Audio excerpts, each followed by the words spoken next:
அல்லாஹும்ம ஆத்தி நஃப்ஸி தக்வாஹா வஸக்கிஹா அன்த கைரு மன் ஸக்காஹா அன்த வலியுஹா வ மௌலாஹா. அல்லாஹும்ம ஆத்தி நஃப்ஸி தக்வாஹா.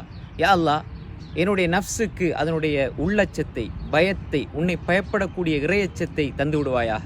அல்லாஹும்ம ஆத்தி நஃப்ஸி தக்வாஹா வஸக்கிஹா, அதை பரிசுத்தப்படுத்துவாயாக. வஸக்கிஹா அன்த கைரு மன் ஸக்காஹா, நீதான் அதை பரிசுத்தப்படுத்தக்கூடியவன், உன்னை அன்றி வேறு எவராலும் அதை பரிசுத்தப்படுத்த முடியாது.